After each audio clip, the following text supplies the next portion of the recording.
With hero equipment offering a huge power boost to your attacks, what is the minimum level needed to maximize their power? With 23 pieces of equipment in the game, it can be overwhelming to max them all. So in this video, we'll break down the minimum level for every single piece of equipment, helping you know when you can start using them effectively.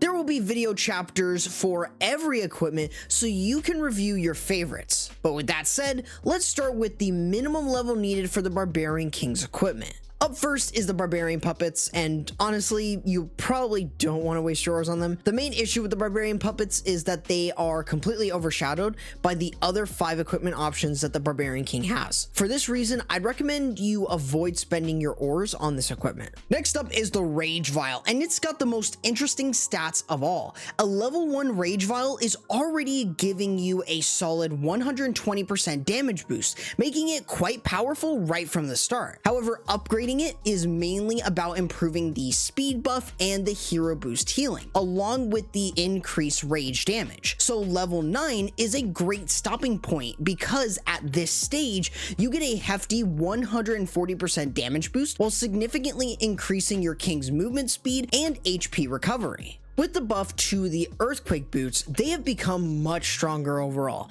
Even at level 1, they offer great value if you're just using them to open walls, thanks to their 8-tile range, which is available at all levels. However, if you want to combo this equipment with other Barbarian King abilities, level 12 is the minimum needed if you are to do so. For pairing it with the Spiky Ball to one-shot most defenses, level 15 is ideal to get maximum effectiveness. Speaking of the Spiky Ball, despite the nerf it received, it's still a very good piece of equipment, but its minimum effective level varies depending on what you're pairing it with. If you're running the Spiky Ball with the Vampstash or Giant Gauntlet, the minimum level needed is level 18. Additionally, a level 18 Spiky Ball pairs extremely well with a max level Earthquake boots. However, if you are running the Earthquake boots at level 15, the Spiky Ball's minimum level is going to be level 21, as it allows for the combo to one-shot most defenses. Now with the Giant Gauntlet, you want to take full advantage of its duration and damage reduction. So having it at a minimum level of 18 gives you 45% damage reduction while still maintaining the ability's full 15-second duration. This also allows it to be an effective tank while pairing well with either the Rage Vial or Spiky Ball for some powerful combos, even at their minimum levels. Last for the Barbarian King is the Vampstash, and you'll want to take full advantage of both the healing and increased hit speed that it provides. A minimum level of 12 is recommended, as this gives you a solid amount of healing while also boosting your Barbarian King's attack speed, making it a good point to start using this equipment effectively. Now that was just the Barbarian King, but if you wanted to see more quality content just like this, consider using my creator code and subscribing to the channel, which is greatly appreciated. Let's move on to the Archer Queen next, where we'll start with her Archer Puppets, and in the past I would have told you to not upgrade it.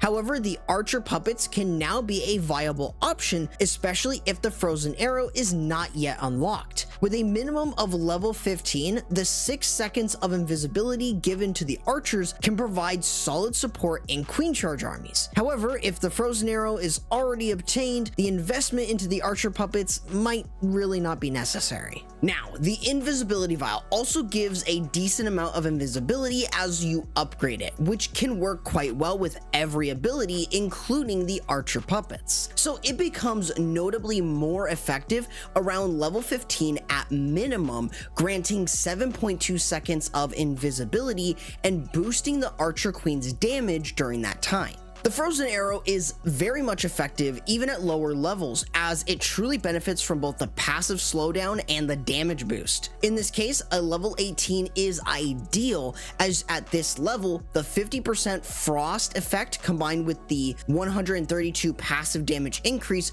makes this a versatile equipment for queen charges, smash attacks, or even supporting the Archer Queen during funneling. The Magic Mirror, on the other hand, is a different story, as it operates similarly to parts of the Invisibility Vial and parts of the Archer Puppets, but it provides a much higher DPS output. So in order to get the most value out of this, you should only start using this once it's level 18. This is because the Magic Mirror's power lies in spawning 2 queens instead of just 1. This is going to significantly boost your damage output for a large majority of strategies. Now, with a giant arrow, it will depend on your town hall level, as the main strategy that you're using this in is air spam. If you're using it for air defenses, you need a minimum of level 15, as it lets you one-shot air defenses from town hall 15 and below. But for you players who are town hall 16, you're going to need to max it out, unfortunately, so that way you can remove air defenses from town hall 16 and below. In addition, if you're using this just to set a funnel or remove sweepers, then realistically a level 12 is more than enough to one-shot a majority of trash buildings and sweepers. Speaking of the healer puppets, they are arguably one of the best abilities for the Archer Queen. You should have them at level 15 at minimum before you start using them, as the number of healers is critical to this equipment, as it gains 3 healers instead of just 2, which significantly boosts their healing potential. This makes healer puppets versatile, allowing them to be paired with nearly every queen equipment. Next, we move over to the Grand Warden. Starting with the Eternal Tome ability, it's fairly straightforward. You'll want to have this at level 15 at the very least to get a solid 7.5 seconds of invincibility.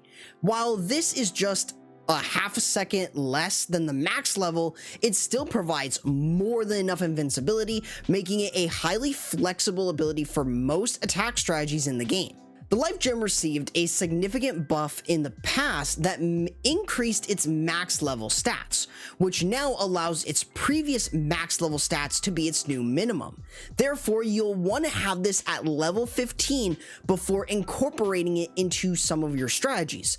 At this level, it provides a solid HP boost for every unit within the Warden's aura. Another strong ability is the Healing Tome. Although it experienced a nerf in the past, it still provides exceptional healing, especially for tanky units. Thus, level 15 is the minimum you should aim for, as at this level, the Healing Tome delivers ample healing while keeping the duration of it to 19.5 seconds, ensuring it can significantly sustain your army throughout the attack. In contrast to the Life Gem, the Rage Gem did receive nerfs to its lower level stats in the past, making its minimum level a little bit more apparent.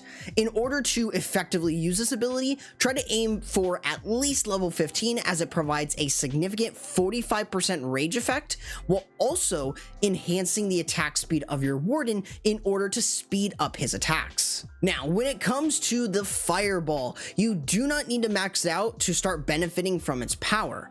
It becomes exceptionally effective at level 18 for Town Hall 15 and below, thanks to its 6-tile range and substantial damage output, which makes it a great option to pair with 1 or 2 earthquake spells to remove defenses. If you are at Town Hall 16 though, aim for around level 20, as this significantly boosts the Fireball's damage, enabling it to remove every defense except the Town Hall and Eagle with just 2 earthquake spells or less. As for the LavaLoon Puppets, in their current state, they don't justify spending ores due to their lack of strength and effective synergies. However, if you're looking to prepare for potential buffs in the future, it's worth keeping it around level 9. At this level, the equipment gains 2 LavaLoons, significantly enhancing its value compared to just having 1. Lastly, we get to the Royal Champion, where we're going to start with her Royal Gem, and much like the LavaLoon Puppet and Barbarian Puppets, investing into the Royal Gem just isn't really worth doing due to its low strength and limited flexibility compared to other equipment available for the Royal Champion. On the other hand, the Hog Puppets remain quite viable despite their previous nerfs. With the loss of max level Hog Riders though, you want to ensure that this equipment is at least level 15. This level will provide enough Hog Rider spawns and healing to keep your Royal Champion alive, though the Hogs that spawn will only be level 9, but they can still survive double giant bombs at this level. Additionally, the Seeking Shield needs a relatively high minimum level to effectively target and eliminate specific defenses. At level 15, the Seeking Shield can one-shot lower tier defenses such as Teslas, cannons, and archer towers, while also allowing for its effective combination with other abilities like the Rocket Spear thanks to it having sufficient damage. Speaking of the Rocket Spear, it boasts one of the most intriguing upgrade paths in the game, primarily due to its previous buff that lowers the minimum level required to use it. You only need a level 9 to start benefiting from this equipment, as it already delivers a solid 560 damage per spear while maintaining a high count of 8 spears. This pairs extremely well with the Seeking Shield, creating a formidable combination that can even rival the Haste Hog combo. Finally, we have the Haste Vial, where you want to take advantage of the vial's movement and attack speed increases, as well as the duration of the vial when upgrading it. So it's essential to have this around level 15, as the Royal Champion will benefit from the 9.5 second duration, 100% attack speed increase, as well as a solid boost to her movement speed. This is incredibly essential to keep the Royal Champion moving through from defense to defense swiftly. So with each ability and their minimum level, here is the entire thing from a glance so you can share this with your clanmates, especially if you're struggling to find the right level to start using this or you want to save your ores. However, if you want to see the best and worst equipment in Clash of Clans, check out my version 8 tier list right here as we break down each one.